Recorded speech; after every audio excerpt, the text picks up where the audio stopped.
जय गुरुजी। अथ श्री शिवमहापुराणे द्वितीयायां रुद्रसहितायां चतुर्थकुमारखण्ड अथ तृतीयोऽध्यायः। नारद उवाच। देवदेव प्रजानाथ ब्रह्मण सृष्टिकर प्रभो ततः किमभवत् तत्र तद्वाद कृपां कुरु। ब्रह्म उवाच।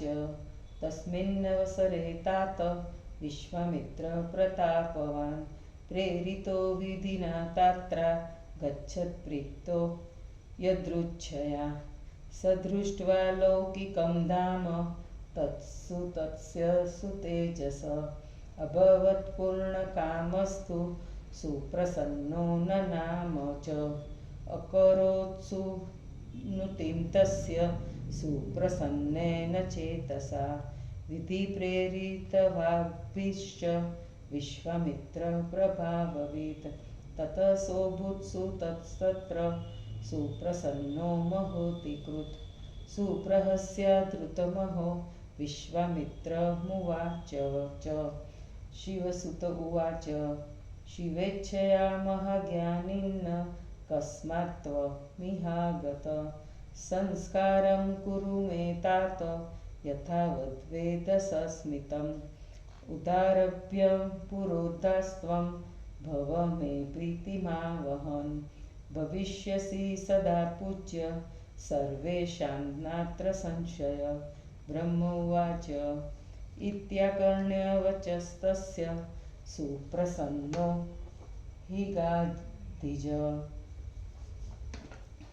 तमुवाचानुदास्तेन स्वरेण च सुविस्मित। विश्वामित्र उवाच। शृणुतात न विप्रोऽहं घातिक्षत्रियबालक विश्वामित्रेति विख्यात क्षत्रियो विप्रसेवक इति स्वचरितं ख्यातं मया ते वरबालक कस्त्वं स्वचरितं ब्रूहि विस्मितायाखिलं हि मे। ब्रह्म उवाच। इत्याकर्ण्यवचस्तस्य तत्स्ववृत्तं जगादः ततश्वोवाच सुप्रीत्या घातिजं तं महोतिकृत्। शिवसुत उवाच। विश्वामित्रवरान्मे त्वं ब्रह्मर्षि न त्रिसंशय वसिष्ठाद्याश्च नित्यं त्वा प्रशंसिष्यन्ति चादरात् अतस्त्वमाज्ञया मे हि संस्कारं कर्तुमर्हसि इदं सर्वं सुगोप्यं ते कथनीयं न कुत्रचित्। ब्रह्म उवाच। ततोकार्षीत् स संस्कारं तस्य प्रीत्याखिलं यथा शिवबालस्य देवर्षे वेदोक्तविधिना परम् शिवबालोऽपि सुप्रीतो दिव्यज्ञानमदात्स्वरं विश्वामित्राय मुनये महोतिकारकः प्रभु पुरोहितं चकारासौ विश्वामित्रं शुचे सुत तदारभ्य द्विजवरो नानालीला विशारद इत्थं लीला कृता तेन कथिता सा मया मुने तल्लीलामपरां तात शृणु प्रीत्या वदाम्यहं तस्मिन् वसरे तात श्वेतनामा च सम्प्रति तत्रापश्यत् सुतं दिव्यं निजं परमपावनं ततस्तं पावको गत्वा दृष्ट्वा लिङ्गय चुचुम्बच पुत्रेति चोक्त्वा तस्मै सशस्त्रं शक्तिं ददोच स गृहस्थां शक्तिमादाय तच्छृङ्गं चारुरोहः तं जदानतया शक्त्या शृङ्गो भुवि पपातस दशपद्ममिता वीरा राक्षसा पूर्वमागता तदधार्यं द्रुतं नष्टा बभूवुत्सप्रहारत हाहाकारो महानासीच् कंपे साचलामहि त्रैलोक्यं च सुरेशान स देवस्तत्र चागमत् दक्षिणे तस्य पार्श्वे च वज्रेण सजधान च शाखनामा ततो जात पुमाश्वैको महाबल पुनः शक्रो जधानाशो वामपार्श्वे हितं तदा वज्रेणान्य पुमाजातो विशाखाख्यो परो बलि ततस्तदधृदयं शक्रो जधान पविना तदा परोभुन्नैगमोपाख पुमांस्तत्त्वन्महाबल तदा स्कन्दादिचत्वारो महावीरा महाबला इन्द्रं हन्तुं धृतं जग्मु सोऽहं तच्छरणं ययो शक्रस समारगणो भयं प्राप्य गृहातत ययो स्वलोकं चकितो न भेदो ज्ञातवान्मुने स बालकस्तु तत्रैव तस्थावानन्दसंयुत पूर्ववन्तिर्भयस्तात नानालीलाकरप्रभु तस्मिन्नवसरे तत्र कृतिकाव्याश्च षट्स्त्रिय स्नातुं समागता बालं ददृशुस्तं महाप्रभुं ग्रहीतुं तं मनच्चक्रु सर्वास्ता कृतिका स्त्रिय वादो बभूव तासां तद् ग्रहणेच्छा परो मुने तदवादशमानार्थ षण्मुखानि चकारः पपो दुग्धं च सर्वासां तुष्टास्ता अभवन्मुने तन्मनो गतिमाज्ञाय सर्वास्ता कृतिकास्तदा तमादाय ययुर्लोकं स्वकीयं मुदिता मुने तं बालकं कुमाराख्यं स्तनं दत्त्वा स्तनार्थिने वर्धयामासुरीशस्य सुतं सूर्याधिक्रप्रभं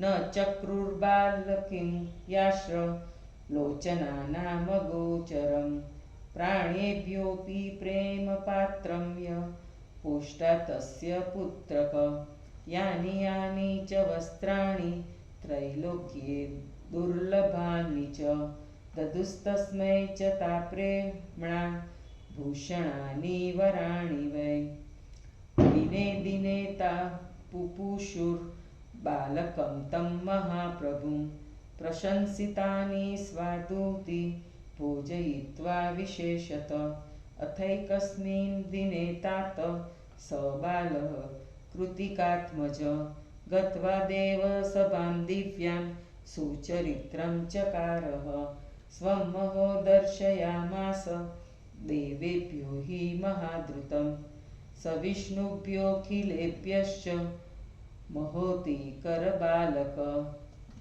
तन्दृष्ट्वा सफलास्ते च साच्युतासर्ष सुरा विस्मयं प्रापुरत्यत्नं प्रपच्छुस्तं च बालकं कोपवानिति तुच्छ्वात्वा न कृष्यत् स जगादः स्वालयं स जगामाशु गुप्तस्तस्थो हि पूर्वत इति श्रीशिवमहापुराणे द्वितीयायां रुद्रसंहितां चतुर्थे कुमारखंड कार्तिकेय लीलावर्णनं नाम तृतीयोऽध्यायः। हिंदी अनुवाद। नारद जी ने कहा, देव प्रजापति ब्रह्मा जी सृष्टिकर्ता प्रभु कृपा करके बतलाइए कि उसके बाद क्या हुआ। ब्रह्मा जी ने कहा, हे तात, उस समय विधि द्वारा प्रेरित प्रतापी विश्वामित्र स्वेच्छा से वहां आ गए। शिवजी ने पुत्र के अलौकिक तेज को देखकर उनकी इच्छा पूर्ण हो गई और प्रसन्न होकर उन्होंने उसे प्रणाम किया। उस बालक के प्रभाव को जानने वाले विश्वामित्र ने ब्रह्मा द्वारा प्रेरित वाणी से प्रसन्न होकर उसकी स्तुति की। बहुविध क्रीड़ा करने वाला वह शिव कुमार प्रसन्न होकर विश्वामित्री जी से कहने लगा। शिव कुमार ने कहा, हे महाज्ञानी, तुम शिवजी की इच्छा से यहाँ कैसे आ गए? हे तात, देवोक्त विधि से मेरे संस्कार कीजिए। आज से आप हमारे पुरोहित हो गए। मेरे प्रति प्रेम करते हुए आप निसंदेह सबके पूज्य हो जाएंगे। ब्रह्मा जी ने कहा। इस प्रकार की बात को सुनकर आश्चर्यचकित गाधी पुत्र मधुर स्वर से उससे कहने लगे। विश्वामित्र ने कहा, हे तात, मैं गाधी क्षत्रिय का पुत्र हूँ, ब्राह्मण नहीं हूँ। मेरा नाम विश्वामित्र है। मैं ब्राह्मणों का सेवक क्षत्रिय हूँ। हे उत्तम बालक, मैंने अपना परिचय तुमसे कह दिया है। तुम कौन हो, अपना परिचय दो। मुझे तुम्हारी बात से आश्चर्य हो रहा है। ब्रह्मा जी ने कहा। उसकी इतनी बात सुनकर विविध लीला करने वाले उस बालक ने अपना परिचय दिया तथा प्रेम से वे विश्वामित्र से कहने लगे। शिव कुमार ने कहा, हे विश्वामित्र, मेरे वर से तुम ब्रह्मर्षि बनोगे, इसमें संदेह नहीं। वशिष्ठ आदि ऋषि आदर के साथ तुम्हारी प्रशंसा करेंगे, इसलिए तुम मेरी आज्ञा से संस्कार कर सकते हो। इस रहस्य को तुम छिपा कर रखना, किसी से मत कहना। ब्रह्मा जी ने कहा, हे नारद। उसके बाद प्रेम पूर्वक विश्वामित्र ने शिव कुमार का देवोक्त विधि से सब संस्कार कराया। नाना प्रकार की लीला करने वाले शिव कुमार ने प्रसन्न होकर विश्वामित्र मुनि को परम दिव्य ज्ञान दिया। उस दिन से लेकर अनेक प्रकार की लीला करने में चतुर्विप्रवर अग्निपुत्र ने विश्वामित्र को अपना पुरोहित बना लिया। हे मुनि, इस प्रकार उसने एक लीला की। हे तात, उसकी दूसरी लीला को सुनो। मैं प्रेम से कहता हूँ। हे तात, उसी समय वहाँ श्वेत नामक मुनि ने आकर एक परम पवित्र दिव्य पुत्र को देखा। फिर अग्नि ने जाकर देखकर आलिंगन कर तथा उसे चूमा। पुत्र, ऐसा कहकर उसे शक्ति अस्त्र दिया। गुह उस शक्ति को लेकर क्रौंच शिखर पर चढ़ गए और उसकी चोटी पर उस शक्ति का प्रहार कर उसकी चोटी को भूमि पर गिरा दिया।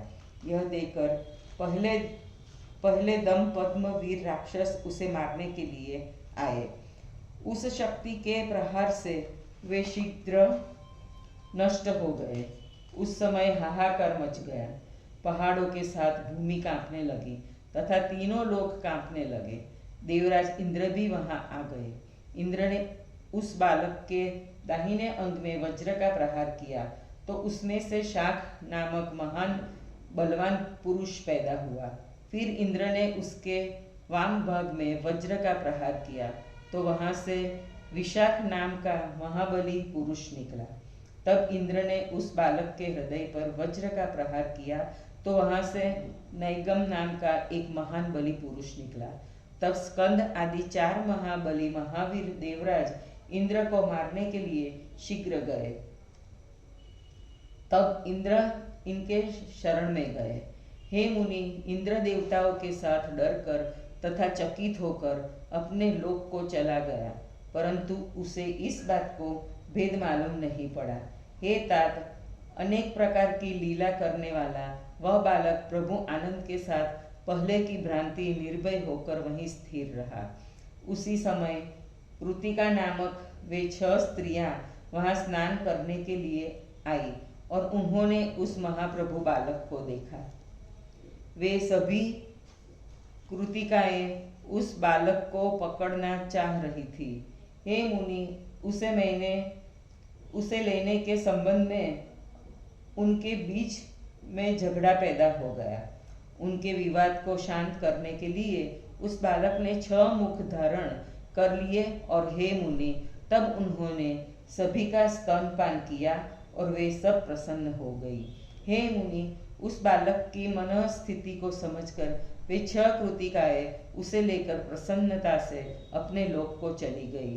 स्तनपान के इच्छुक सूर्य से भी अधिक तेजस्वी उस शिव कुमार को वे कृतिकाएं स्तनपान कराकर पालने लगी। वे कृतिकाएं प्राणों से भी अधिक प्यारे उस बालक को आंखों से दूर नहीं होने देती थी। वास्तव में जो पालन करता है उसी का पुत्र कहा जाता है। तीनों लोकों में जो वस्त्र तथा आभूषण दुर्लभ थे वे सब इस बालक को वे देती थी। प्रशंसित तथा स्वादु भोजन खिलाकर प्रतिदिन वे उस महाप्रभु बालक का विशेष रूप से पोषण करती थी। हे तात, फिर एक दिन उन कृतिकाओं के पुत्र ने देव सभा में जाकर सुंदर चरित्र दिखलाया। महान लीला करने वाले उस बालक ने विष्णु आदि समस्त देवताओं को अपना आश्चर्यजनक तेज दिखलाया। उस तेज को देखकर विष्णु सहित सभी देवता तथा ऋषिगण चकित होकर उस बालक से पूछने लगी, आप कौन है? यह सुनकर उसने कुछ कहा नहीं और शीघ्र ही वह अपने घर जाकर पहले की भ्रांति गुप्त होकर रहा। जय गुरु जी।